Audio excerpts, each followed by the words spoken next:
There's some great things that business owners can do that actually makes a real difference. The first thing is to understand there are 3 things that you can actually practice as a person yourself to be an even greater leader, or a greater business owner, or whatever words you want to use.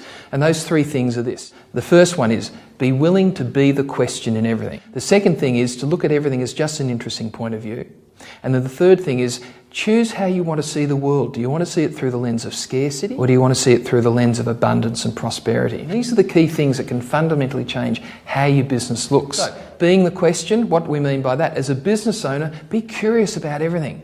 Always ask, what if, what else, what are the other ways? The very act of asking a question means that you'll start to see the world around you very differently. And good entrepreneurs know this. Good business leaders know this. They ask questions and then all of a sudden they see things that were always there but they weren't willing to see before. The second thing that they can do is actually be willing to be in interesting point of view of everything.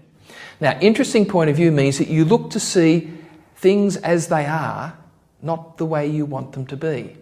And the opposite of interesting point of view is what we call fixed point of view. And a fixed point of view is where you're so fixed on something that you can only see what you'd already decided how things should be. If everywhere that a business owner or an entrepreneur feels they're stuck, or that's sort of the way it is, then that's a fixed point of view on something. And then just ask yourself some really cool questions like, well, what if that wasn't so? What would need to change? What if that was different than what I'd thought it was? Who would I talk to about that? I wonder if there's other ways of doing it where that's not true.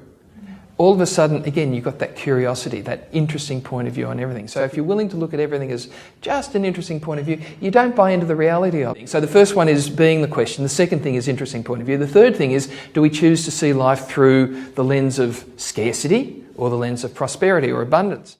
Because this fundamentally changes the way your business functions.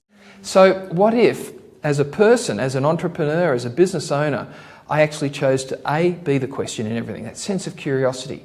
What if? Where else? What are the other ways? What if it wasn't so? What would need to change? Okay, and then interesting point of view on everything and looking at things. So where have I got a fixed point of view that that's the way it is, that's just the way it should be? And then the third thing is, what if the lies of scarcity weren't true? What if there was plenty out there? Where is it?